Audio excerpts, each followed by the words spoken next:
afternoon guys. Yung tutorial natin ngayon ay about how to install additional electrical wiring. Tuturo ko sa inyo kung paano natin magdagdag ng outlets ng electrical. Bago ang lahat, please subscribe our video. Maraming salamat sa pag-subscribe. So, ito guys, na-install ito, box. Kung paano ito na-install, pakita sa inyo una, mag-cut muna tayo dito. Na-cut ito na para na-install yung box. Lagyan natin ng space ng ganito kasi plastering ko ito eh.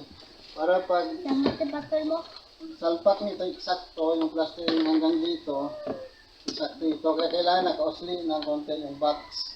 Tapos, mag-cut rin dito sa wall hanggang doon sa baba. Yan sa flooring. So, bago ito na ilagay yung pipe, bago binuhusan yung flooring, lagyan muna natin ng pipe pababa. So, makita nyo yung box na ito sa outlets, mataas. Hindi sa standard. Kasi yung standard, hanggang dito lang dapat. Pero yung ginawa nito, tinaas, kasi marami tayong nababalitaan na mga nakuryente na mga bata. So, para maging safe, na hindi maabot ng mga bata, tinaas ito. Kaya, hindi na kailangan ng kung ano pa itatakip natin dito sa butas para hindi mabuksan ng mga bata. Dahil mataas na. So, tinaas namin ito. So, ngayon, itatapit natin yung outlets na ito. Dito. Live ito. Yung iba, gumagana na yung outlets. So, una, wiringan muna natin yung outlets na ito. Lagay ay buksan natin yung ating cover. Ayan. Tapos pag tinignan natin sa likod, makikita natin may 4 na butas. Tapos yung 4 na butas, mayroon niyang nakalagay N neutral. Ayan, neutral. Neutral. Dito man line 1. So dito sa neutral, ilalagay natin itong wire kulay puti. So white. So makikita natin dito, mayroon ditong jumper natin to. Kasi pag saksak mo dito yung outlet, wala ditong connection. Kung dito mo ilalagay yung outlet. So kailangan jumperan natin ito. So tingnan natin yung may nakalagay N, neutral, sundin natin, yan, N. Ito naman line 1, gagamitin natin dyan, black na wire. Gagawin natin line 1. So una, tata natin. So, yan. Ano ba kabel lalagay natin? Yan. Dito, may sukatan din dito. Ito guys, sukatan natin dito. Yan, dapat ganyan kahaba yung talok niya.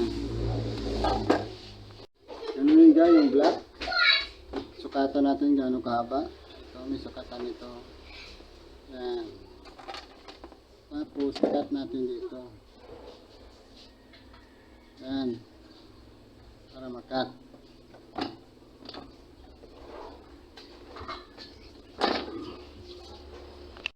Ito guys, sukatan natin. Dapat pareho kahaba ito. Ayan o. Ang wire saka white saka black. Dapat pareho kahaba. Ayan. Tuloy natin.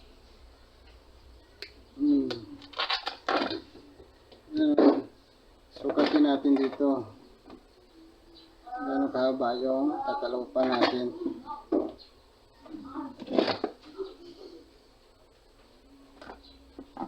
Nalagay yung dalawang wire na pang jumper natin.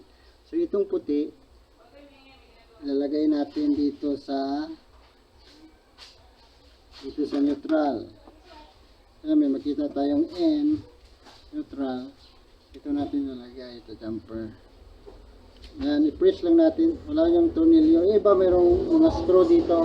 Ito wala. I-press lang to ng direct. Ayan.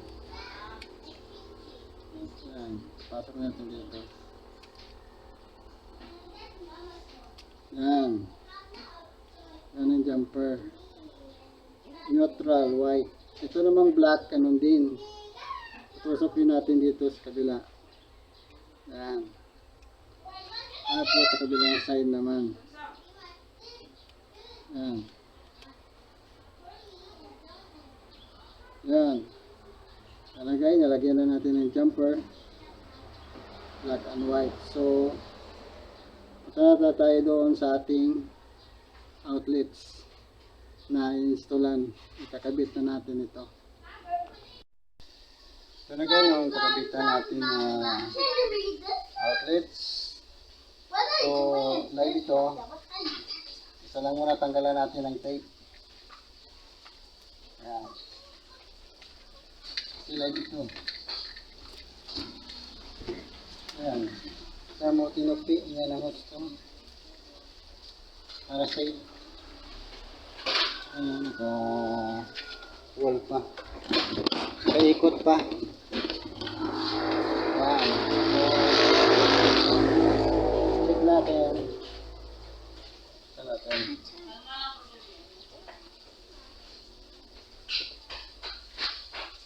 Yan. Check natin kung may power.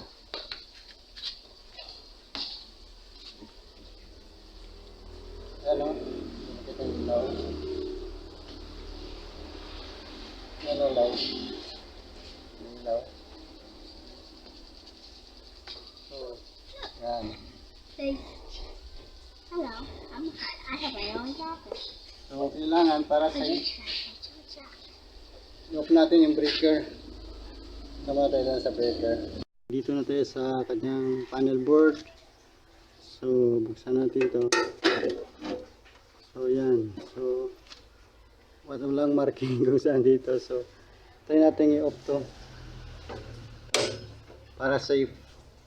Yan. Tapos, tingin natin uli kung may power pa. So, guys, testarin natin kung may power na. O, wala na. Off na natin yung breaker kanina. So, pwede na tayo magtrabaho dito.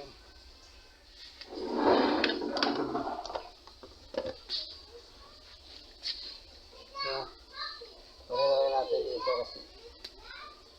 Ayan. Ayan. So, buksan natin. Isa lang gamitin na rin.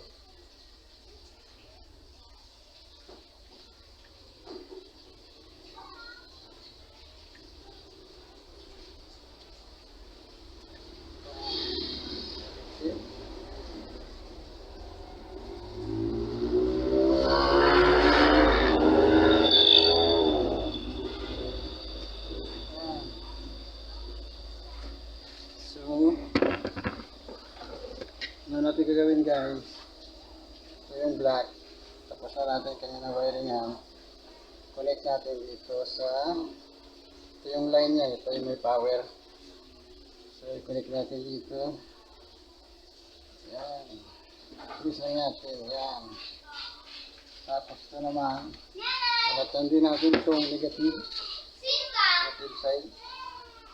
Tingnan mo, tingnan mo ito.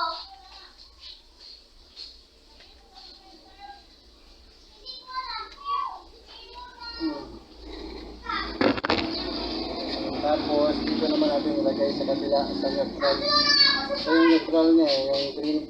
Dapat ground dito green to. Wala man yung power pa rin wala yan. Kasi line to ground kasi yung supply namin dito. Isa lang yung may power dito sa Aklan. So yan. Connect na natin. So kailangan natin ng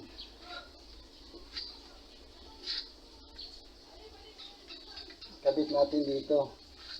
Ikotin lang natin ng ganito. Yan. Para maayos yung kanyang wiring. Yan. Yan. Yan. Yan. Guys, talagyan natin ng screw. Yan o. Dalawang screw. Ito natin ilagay. Yan. Screw. Yan.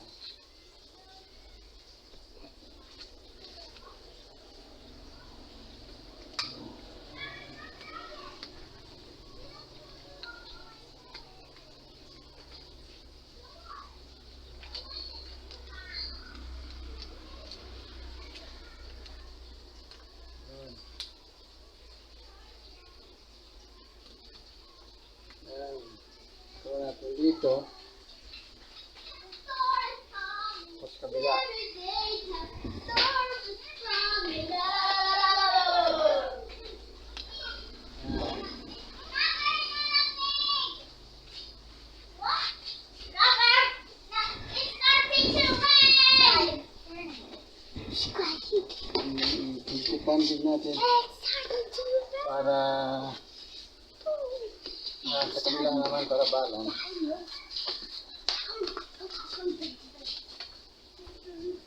Yan, ito pwede ma-adjust, no? Adjustan niya sa may baba. Ayan.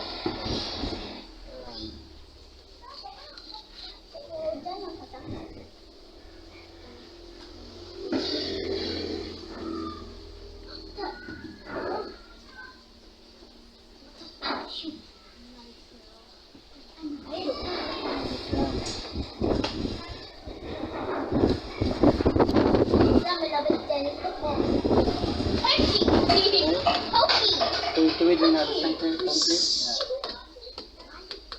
Ayan, makita yun, nakaangat. Pero pag plasteran pa yan, para eksakto na dito. Kapalan pa yan na simento, plasterin. Eksakto dito, yung ganyan kakapal yung plasterin niya. So, tapos na. Lagyan natin to. Ayan. So, tapos na ang ating outlets. So, buksan na natin yung panel board. Yung panel board yun para matesting natin yung ating outlets. So hindi nag-trip, so it's okay. Sarado na natin ang ating panel board. Testingin na natin kung may power. Wala itong power, sa taas ng power. Yan, ilaw dito yan. Dito yung ilaw. So din wala itong power, ito yung neutral. Pero pag ilagay natin dito, may ilaw dito. So ito yung may power. So guys, para siguradong malaman natin kung may power yung ilaw, isaksak natin yung connect natin yung ilaw na to. So please subscribe our video guys. Marami pa akong mga videos about tutorial about electrical. Step by step tutorial. So try natin. Umilaw. Ibig sabihin, okay na yung outlet sa ating i-install sa kabilangan. Yan. So, parehong may power. Kabila. Yan. So, maraming salamat. At please subscribe our videos. Marami pa akong mga electrical, about electrical installation, wiring. At sa manali, magpakita na kung paano mag-compute ng ilang loads. Ilan ba kailangang outlet sa isang circuit breaker. Ilan kailangang ilaw sa isang circuit breaker. 20 amperes, 15 amperes. So maraming salamat guys. Please subscribe our videos. Click nyo yung notification bell kung may bago akong videos, tutorial para ma-notify kayo. Maraming salamat.